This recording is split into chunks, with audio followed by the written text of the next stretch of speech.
தலைநகரில் புகழ்பெற்ற பிரிக்ஃபீல்ட்ஸ் சிவன் ஆலயத்தின் கதவு மூடப்பட்டதால் பக்தர்கள் அதிர்ச்சியடைந்தனர். இந்த ஆலயத்தை தீர்க்கதரிசிகள் சன்னிதான நிர்வாகம் வழிநடத்தி வந்தது. இந்த நிலையில் இந்து மகாசபா அண்மையில் ஆலய நிர்வாகத்திற்கு எதிராக நீதிமன்ற ஆணை பெற்றிருக்கிறது. இதனையடுத்து ஆலயத்தை வழிநடத்தும் அதிகாரம் தங்களுக்கு இருப்பதாக கூறி கடந்த வெள்ளிக்கிழமை இந்து மகாசபா தரப்பினர் ஆலய கதவை பூட்டியதாக ஆலயத்தின் தலைவர் ராஜசிங்கம் நேற்று நிருபர்கள் கூட்டத்தில் தெரிவித்தார்.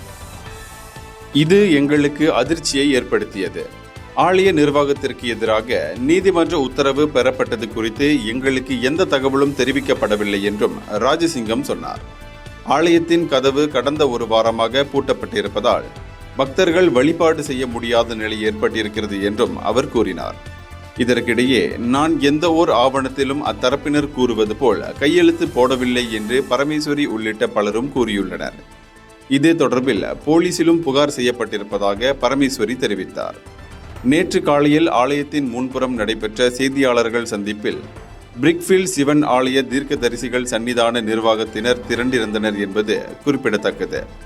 இது தொடர்பில் நாங்கள் உரிய நடவடிக்கை எடுப்போம் என்று அவர்கள் கூறினர். இந்தியர்களின் இதய குரல் மக்களோசை.